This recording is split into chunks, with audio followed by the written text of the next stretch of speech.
Okay, welcome to another video. This is a bit of a contrast to the Shuffle Blues, which I recently posted.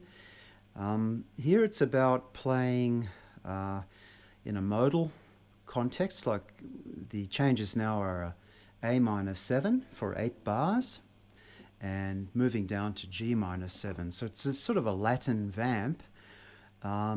But it really doesn't matter so much what the groove is here. It's more about the changes and how do we play interesting things on simple chord progressions like these two minor chords.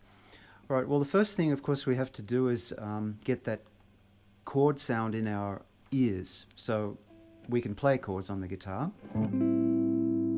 That's the A minor 7 chord, and there are different positions we can play it in.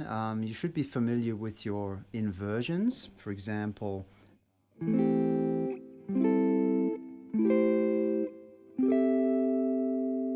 those are 4 inversions of A minor 7 on the top 4 strings, which I call a top string group, 4 strings.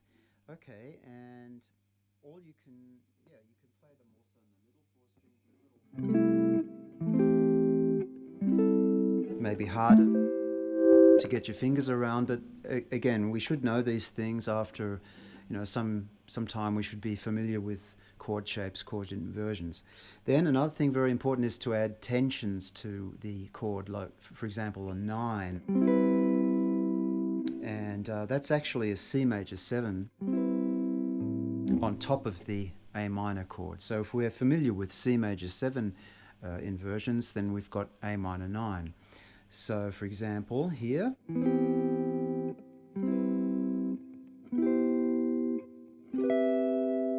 there's the 4 inversions of C major 7, but we're using them as A minor 9. All these ones.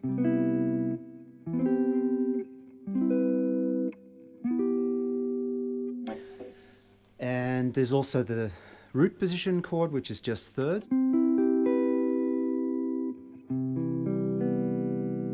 Okay, so if you're not familiar with chord shapes and you're wondering, well, where am I going to learn that stuff?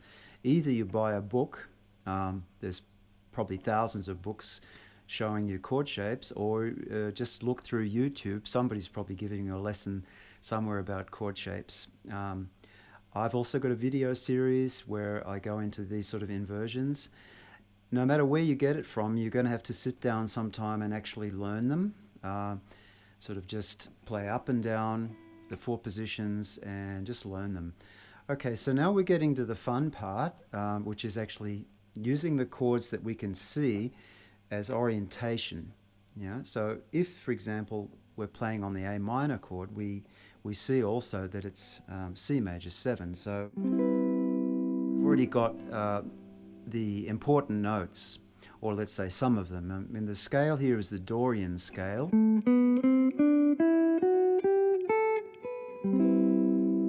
And the colors in the Dorian scale are the 9, which is, and the 11,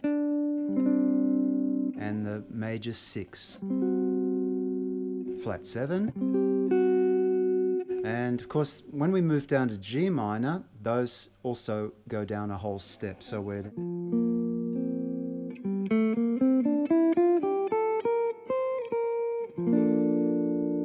right, so that's G minor 9. That would be B flat major 7 over G minor. It's very important to think in upper structures. That's, for example, the third, A minor 7, the third is C, and our upper structure chord is C major 7. So when we're playing lines, we can actually also play arpeggios. That's a very important upper structure. That is the minor 9 sound. And of course, we just move it down a whole step for G minor 9.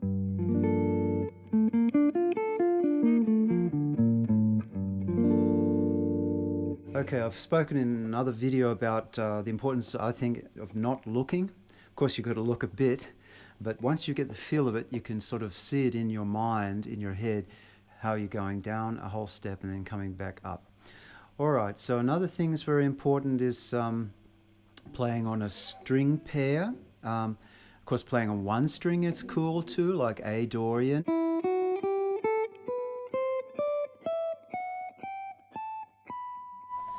And G Dorian.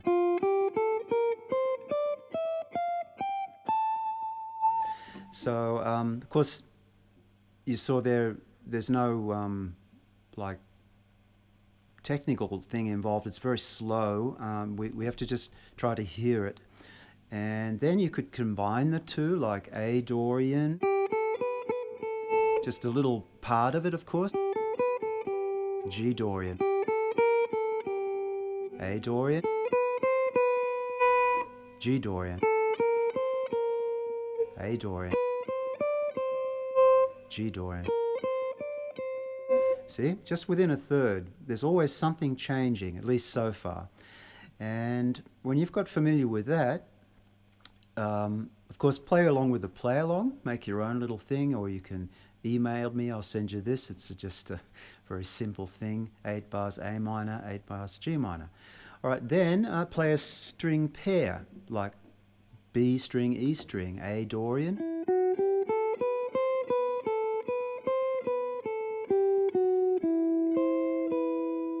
G Dorian.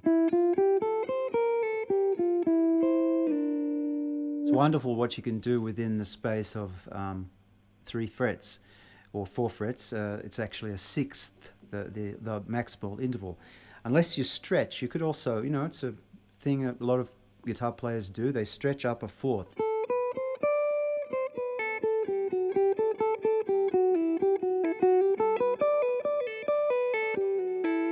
It's good for pentatonic sounds,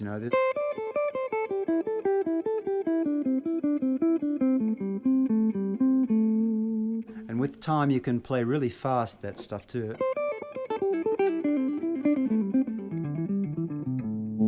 Again, here it's important not to look too much because you really don't need to. You're not moving your hand, so you feel it. Anyway, so we've got this thing about playing a string pair, and of course changing the scale. Now I'll improvise a bit doing that.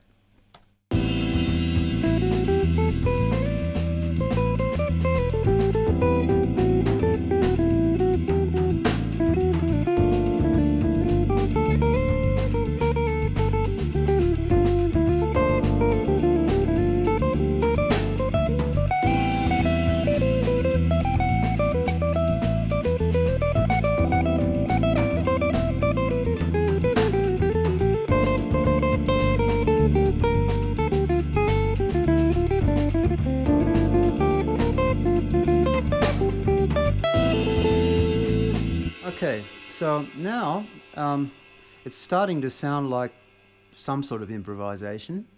It's certainly not just playing scales, although the scales are there. What I was doing is connecting the two chords with a sequence, what we call a sequence, which is actually anything that repeats. So, for example, that's a fifth interval, and it's one of the many interval possibilities we have. So what do we have? We have thirds like this. No, first we have seconds, which is no big deal there. unless you mix them up, like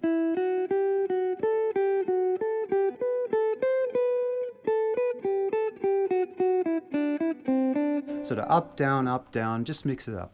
Then you get to thirds, which are very familiar. A lot of our chords, of course, are built in thirds. So we have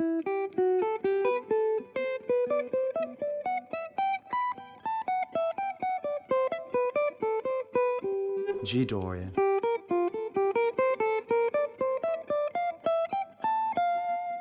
All right, so again, we take our time, we get familiar with playing thirds. Then we can make some rhythmical things with them, because we have a play along here, which is a binary groove, a Latin groove, so it's straight eighths. And so when we're improvising, we should be connecting with that, but not playing too complex at first. So let's see how I can deal with playing some thirds and rhythmic ideas.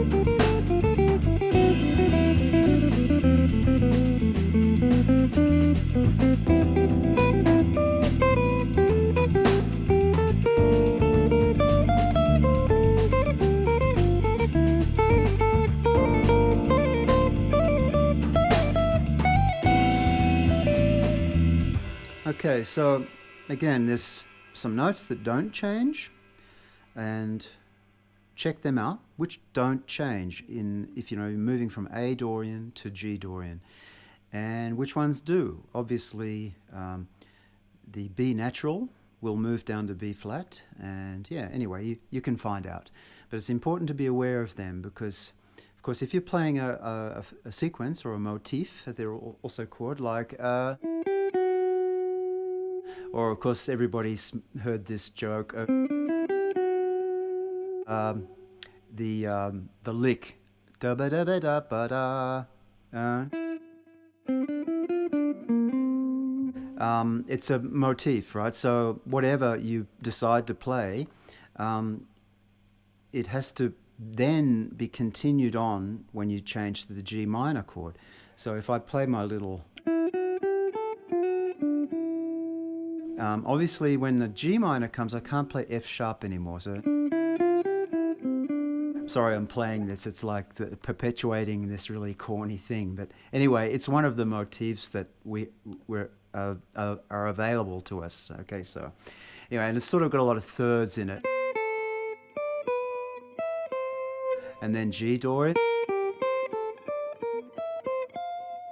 And you see, I'm trying not to look, and sometimes I make mistakes and get a bit sort of confused, but again, it's work in progress.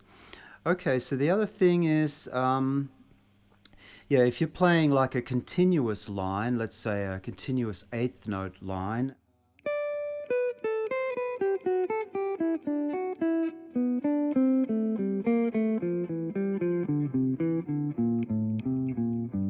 practice that sort of stuff where you don't actually stop. You don't interrupt just because it changes key to G minor. Just keep it going in the same direction. Like here I was playing from a high register down low, and there was a point in my mind, thought, okay, now change to G minor.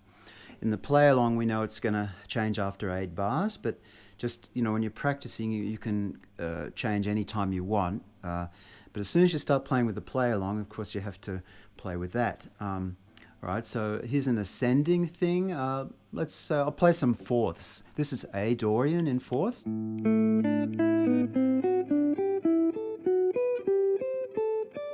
G Dorian.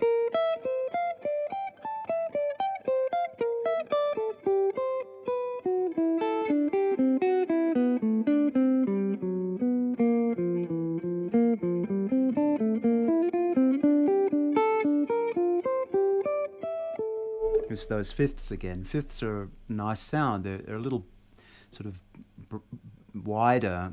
Of course, you know, the fingering.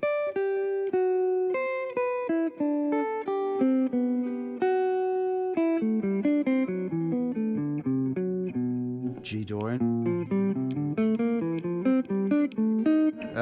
Mistake.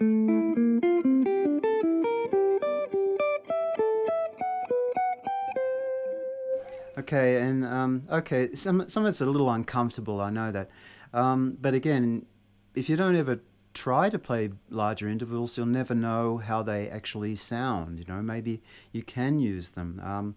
There's, of course, sixths, which are quite sweet. So when you're playing sixths, like we already talked, you know, playing like 3 notes per string, then you get into this string pair thinking, or you can play a sixth with a string between that you don't play, yeah, like you sort of. So it's good to be familiar with both of those sort of sixths. Okay, so this is again a very technical thing. But again, if we don't have the technical ability, we can't play the idea that we're hearing in our mind, in our heads.